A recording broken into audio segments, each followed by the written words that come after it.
Hi everyone! Hi everyone. I'm Denise and this is my husband. Adam. And we are on day 4 of tasting our universal yums from Taiwan. We've been trying, we got 20 treats total in our box this month. And so we are going to do 5 nights, 4 treats a night, and we are on night 4. So we're going to be sampling 4 more treats with you guys today. We want to give a little shout out to our very first commenter ever on these videos that we were doing with Universal Yums, to the Panther Christian Academy Rice family. Thank you for your comment. It was very sweet and we're glad that you guys enjoy it. And because of your comment, I am going to read a little bit more information about Taiwan that we got in our Universal Yums box today. After the pages that we read on our part 1 video, and the pages that have the explanations of all your treats, there's even more pages. And this month, they have some fun and games. So they have a how to make a bamboo dragonfly. They have a tanagram puzzle that you can cut out shapes and make all different sorts of things. They actually have a recipe, and one of the ingredients in this recipe we actually got in our box this month, which is really fun. It's really interesting. You can make an entire meal from the country that you're sampling, not just have snacks and stuff. And then the trivia questions, of course. And on the back, there was a crossword puzzle as well this month. So there was a page that Adam and I both found interesting. So we're going to share that page with you guys today. It says, calling all ghosts. Prepare yourself because things are about to get spooky. Just in a few weeks, from August 11th through September 9th, millions of Taiwanese will observe Ghost Month. This is a time when many believe the gates of hell open, allowing ghosts and spirits to re-enter the living world. During this month, Taiwanese locals commemorate the deceased by offering gifts and preparing large feasts for the spirits to dine on. To avoid upsetting their temporary guests, they have many rules that must be followed. Whether you believe in ghosts or not, here are some helpful do's and taboos to get you through Ghost Month. I'm going to read the do's first. So do number 1, burn jazz paper. You've got to have money to burn if you want to properly honor the dead. On the first day of Ghost Month, families gather in front of their houses to burn joss paper. Oh, that's an O. It was written funny. Joss paper, spirit money, which are sheets of colorful paper shaped like dollar bills. Lighting this special money aflame is meant as an offering to the family's ancestors. Do number 2, donate to charity. The best way to stay on a ghost's good side, doing good deeds. Generous acts like donating to charity and volunteering are great ways to build up positive karma and avoid disappointing those ever watching spirits.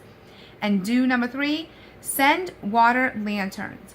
On the 14th of the month, water lantern festivals take place throughout Taiwan. One of the largest is held in Keelung, which floating lanterns shaped like ships, houses, and temples are launched into the sea. The bright lights of the lanterns are thought to help guide the spirits to land. Now the taboos. Taboo number 1, swimming. It's considered extremely dangerous to enter the water during Ghost Month, as it's believed that evil spirits may try to drown swimmers for a chance to return to the living world themselves. Don't believe in ghosts? Then it's a great time to visit the normally crowded beaches. Taboo number 2, killing insects. Watch your step. Many locals believe that ancestors visit the earth in the form of a rare insects. What's considered rare? Any critter that isn't normally spotted inside one's house. So pretty much anything other than roaches. Taboo number 2, picking up money. See a lucky penny on the street? It's not that lucky this month. Picking up lost coins or bills, and especially taking them home, is thought to bring bad luck during Ghost Month. And picking up stray joss paper, that's a direct insult to the spirits, resulting in a terrible omen cast upon you. And taboo number 4 is turning your head. In Taiwan, it's believed that every living person has 2 protective flames, one on each shoulder. If you feel a tap on the back and turn your head to see who it is, one flame will be extinguished, leaving you vulnerable to spirits. Instead, swivel your whole body around to confront whoever or whatever is lurking behind you. So we thought that was interesting, and we thought maybe you guys would like to know that little tidbit too. Now for the snacking. All right, so we are going to start with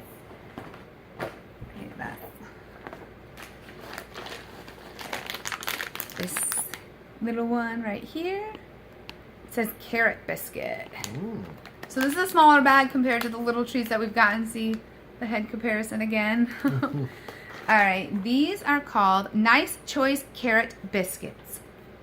If you live in the U.S., you might know a few vegetarians, but they're far from the majority of the country, about 6% of the population. In Taiwan, however, the idea of eating an all-plant diet is practically the norm. Fundamental beliefs from Buddhism are deeply ingrained in Taiwanese culture, and many practicing Buddhists refrain from eating meat. For this reason, many Taiwanese restaurants and vendors offer vegetarian or vegan options for guests. But we're not talking about boring old salads and rice. In Taiwan, you can choose from a plethora of fresh and colorful veggie creations, like hearty soy stir-fry, plump garden dumplings, sizzling noodle hot pots, and chili spiced tofu. With all these incredibly mouth-watering options, it's no surprise that many locals end up choosing vegetarian meals, even if they aren't strictly vegetarian. So why not get in on the vegetable fun? These crackers combine the sweet taste of fresh carrots with savory blend of spices for one seriously satisfying snack. Whether you're a vegetarian or a major meat enthusiast, you're sure to love these. All right, so let's get snacking. Grab my scissors.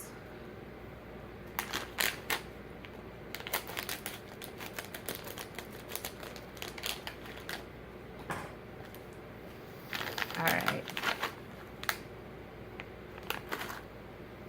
It smells like something like, definitely smell like carrot, like maybe like the those veggie straws or the veggie chips. Definitely a carrot element to them though. Let's see how they're not really orange, like bright orange.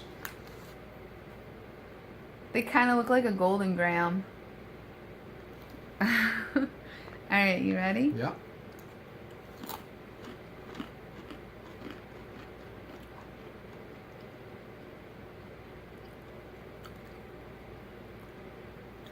You taste carrot? There's a little bit of spiciness. There's spice. Ooh. Ooh. It hits you at the end. It's one of those like back of the throat burns. I don't taste any carrot. I didn't taste any carrot. I tasted sweetness like you get from a carrot, but it didn't taste like carrot. Like just the sweetness that you get from a carrot. The texture was crunchy. It kind of reminded me of those like crispy Chinese noodles you get in the can. Yep. I make those cookies at Christmas time with, but those like really they look like little worms, like crispy worms. That was the texture and the taste, the base taste, and then you had the sweetness from the carrot, and then spice. Spicy. Yep. Really good though. They were good. They would probably be really good like atop a soup or something. Yeah, actually so. Like a tomato soup. Yeah, I could see tomato soup or even just like the Chinese egg drop soup. They would be really good in. Too. So not bad. Surprising heat. Whew. Yeah. I'm not a big right in the back of the throat. Spice man that came like it was a little surprise. I mean, it said spices, but I don't know. Sometimes you think spices are just warm notes, not actual hot. All right. The next thing, not gonna lie, surprised me. It was a little scary.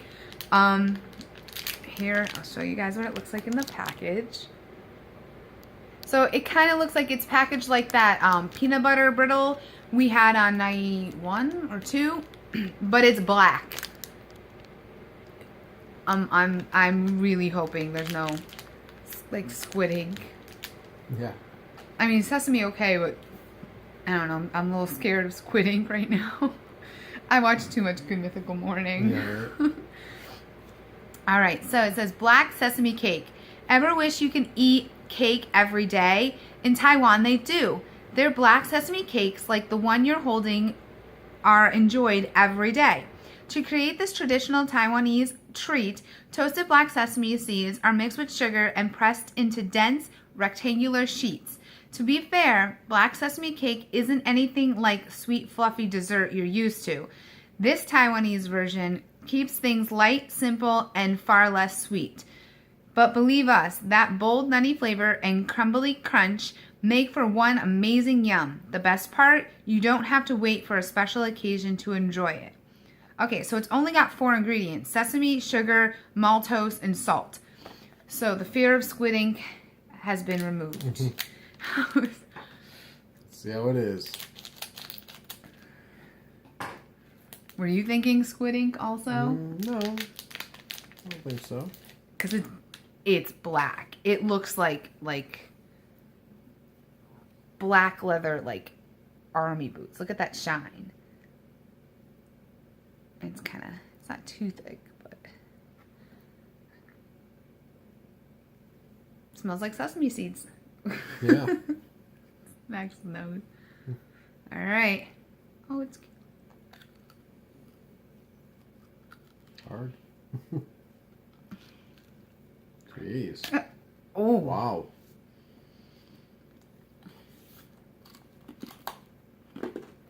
Oh my Pretty darling. Mmm.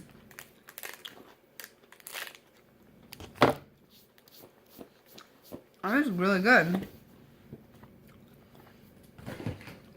Almost dropped my water. A little strange, huh?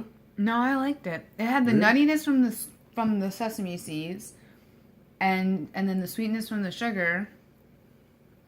I just didn't like its texture. It was too hard for me. I was Be careful. afraid. You might break your teeth on this Yeah. one. Like, I was a little scared I was gonna chip a tooth or something, but Very tough. there was no squid ink. Yay! Kind of an odd flavor for me. Really? Yeah. What was that about it? It's very pretty straightforward. I guess, but I don't know. Can't win them all. All right. So our next yum is a Universal Yums box exclusive. So excited. This is what the package looks like. So maybe because it's an exclusive, it doesn't have like a, it looks like something you would buy at a store. There's no barcode. There's no nutrition facts. There's nothing on it, but let's try it. Mystery. It's a mystery. It is Pop Smile Bubble Tea Popcorn with black tea flakes. This doesn't look like your Universal Yums, and it's not. This popcorn was custom created for Universal Yums to bring the taste of Taiwan's famous tea to you. You see, in Taiwan, it's always tea time. Whether black, green, or oolong tea is served on every street in Taiwan at any time of day.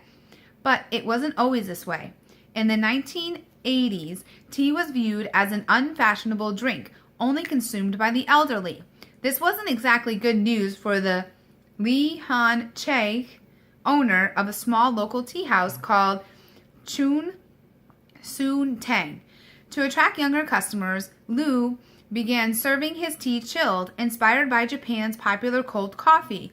His creation was an instant hit, but the shop's most iconic creation came 8 years later, when one of Lu's employees was munching on a Taiwanese tapioca pudding. Just for fun, she decided to pour her tapioca pearls into her iced milk tea, and just like that, Taiwan's famous bubble tea was born. The chewy tea concoction spread like wildfire throughout Taiwan, and today it's evolved into an international sensation. This exclusive yum, with its sweet bubble tea coating and sprinkle of real black tea flakes, goes way beyond unique. Tea and popcorn? Who knows? You might just be sampling Taiwan's next global sensation. I don't know. I'm one of those that likes to take a cheap bag of microwave popcorn and jazz it up with cheese and hot sauce and ranch packets and all sorts of stuff. So I think it lends itself, popcorn lends itself beautifully. Ooh, it is interesting. Here, you want to take that so I can show them a piece? Cracker So, Jacks. yeah, it looks like Cracker Jacks. if you can see. It's kind of hard. But there's little black specks on it. That's the black tea. It smells like tea. Do you smell the tea? Oh, yeah. So I'm definitely smelling the tea. It looks like caramel corn, like not as thickly, darkly coated as Cracker Jacks, lighter coated, so it looks more like caramel corn. It's even lighter than the kind that you get at Christmas time in the 3-way tin. It's lighter coated than that. And then it's got the black flecks of black tea.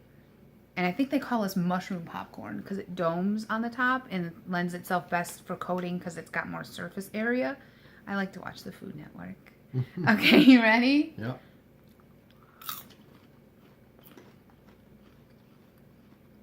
Mmm. Really good texture. Almost melts in your mouth. You can definitely taste that tea. Mm-hmm.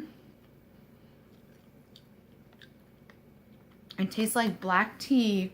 Mm-hmm. Maybe just regular black tea with sugar in the raw. Yeah. Because there's a slight caramel molassesness to it. And sugar raw still has the molasses in it. It's not bad.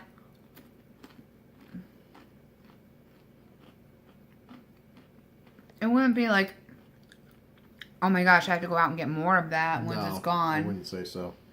I mean, there's some treats that or some yums that we've gotten in our boxes where I'm like, oh gosh, I gotta get on Amazon. We had these chips one month. I forgot where they were from. And they were ham flavored. Greece? I think, maybe? I think so. They were ham flavored chips. And we're not saying that we loved the chips, but like the flavor of the ham flavor, but they nailed it. It was spot on. The flavor was so spot on. And then the texture, the quality of the chip was incredible. So I'm like, we got to see if we can get our hands on these because just the quality, the attention to detail, and the flavor. I mean, they were okay. Ham flavored chips, but yeah, they were very, very good in my opinion. And I eat a lot of chips. He's a chip. I'm a cookie monster, and he's a chip fiend. All right, so it's time for the scariest part of the night. I've said this in all the videos, but if you watch part 1, when we got to our 4th yum, that's when things got interesting. So now it's like we're terrified every time we get to our 4th yum from our Taiwan box. And this one is, there's nothing. There's not a single English word on this wrapper. So it is completely up in the air what it is. It's all written in Taiwanese, I'm assuming. So let's read all about it. All right. Black sesame milk candy. Oh, so we're doing 2 rounds of black sesame tonight. Whether on bagels, breadsticks, or hamburger buns, you've seen sesame seeds before. These white seeds are common in the West, but Eastern countries like Taiwan prefer a different variety of sesame, black sesame. You're probably wondering, is black sesame any different than white sesame? And the answer is yes and no. You see, both seeds come from the sesame plant, but the white seeds don't have a shell while the black seeds do. This gives the black variety a more robust, slightly bitter flavor. When toasted, they almost mimic the taste of coffee. But it isn't just their flavor that makes black sesame seeds unique. The seeds have long been praised for their extreme health benefits. From anti-aging to fighting cancer, in parts of Asia, the seeds are even used to make an herbal medicine for long, shiny hair. So that's their secret. You should get your hands on that. Now that you have a better understanding of black sesame, you should be able to fully appreciate the Taiwanese black sesame milk candies. Come to think of it, with their super chewy texture and sweet toasty flavor, you probably would have enjoyed them with no explanation at all. So it's not a hard candy. It's chewy. So we got 4 or 5, how many? 1, 2, 3, 5 little candies that look like hard candies. And this is our 4th one so far, and only 2 of them have been hard candies. So 2 chewy, 2 hard candies. So it kind of looks like the other night. Which one was it? Oh, sugar. Oh, the taro milk candy. So that was like, looked like a, like it would have Starburst texture. And this one looks like it would be the same, but black sesame milk candy. Ooh, yeah. It smells like really toasted sesame seeds. Definitely. Are you ready? Yeah, let's do it.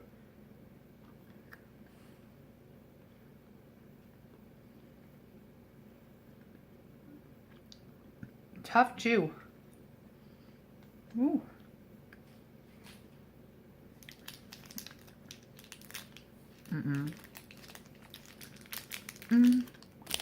I could see where they get coffee. Yep. You roast coffee beans. You toast sesame seeds. I could definitely get that flavor match. But I'm not crazy about it. No. I like that other black sesame thing better. Ooh. It's definitely chewier than our Starburst. Like, you know, I know that Starburst are known for it's a solid, but then it gets juicy. Starburst break down more quicker. This one's breaking down now, though. Now, but not. I mean, Starburst would have been already. Yeah. You would have been popping number 2 by now. All right. So in your Universal Yums box, you always get a big card. One side looks like the flag of the country that you're visiting. The other side has its scorecard. There's some games over here. And you rate the Yums that you try, best, runner-up, worst, and most unusual. And how we like to do it is at the end of the night, we review the 4 that we've tried, rate them on a scale of 1 to 10, and then we've tried the entire box. Then we fill in the best, runner-up, worst, and most unusual. So for tonight, the first thing that we tried were the carrot crackers. Was that the first thing? Yeah. I'm going to give this one a 6. 6. I know I've been giving a lot of 6s, but I have to agree. It was better than middle of the road. It had good flavor. It had good crunch. It had good texture. It was lacking the carrot flavor. It had sweetness, but it didn't have strong carrot flavor. And then that spice. It came at you like a wrecking ball. Wasn't horrible, but no. I wasn't impressed either. The black sesame cake. I'm going to go with a 5 on this one. And I wasn't impressed. Wasn't really bad. Wasn't really good. I would never eat it again. I liked the flavor. I liked the sweetness, but biting it, no. Very tough. The flavor wasn't good enough for me to jeopardize my teeth. Yeah. And I'm just... Could very easily break your teeth on this. You only get one set of teeth, and I'm not about to sacrifice them to something that was just meh. So I'm giving it a 5 as well. If the texture was better, I would have given it a little bit higher of a score. But it's not that the flavor was enough to give it a 5. And then the next thing was the bubble tea popcorn.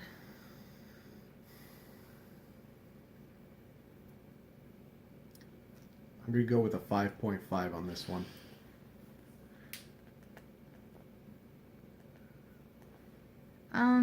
Not really good in my opinion. No.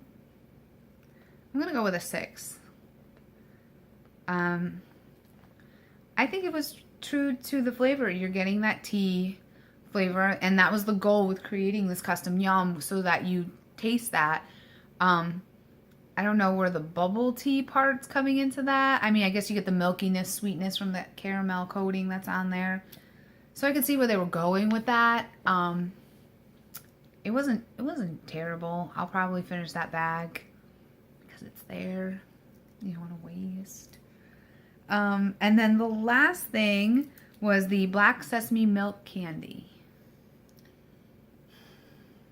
I'm going to go with a 3.5 on this one. Wow. Yeah. Kind of gets gross after a while, actually. You know, the aftertaste of it is really not that good. No, I could still. It's kind of a sickening flavor. I agree. I'm going with just a solid 3. Because it was less than middle of the road. It's basically getting the 3 from me because it tasted like its explanation. It tasted like the toasted black sesames, and there's a creaminess in there from the milk. So it tasted like it was described. But I didn't like the chew on it. Again, I thought I was going to lose like a filling or something. It didn't come up very well, like how when you chew on the Starburst, it comes up. I just wasn't a fan.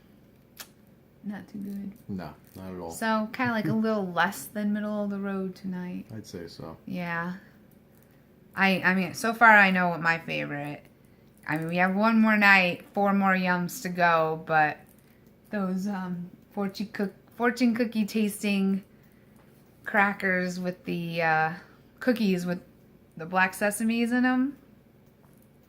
That's my number 1 so far. I don't know what's left, but so far the seaweed snack has been my favorite. The seaweed corn roll thing. Well, we'll see. We got 4 more yums to taste tomorrow, so anything's possible.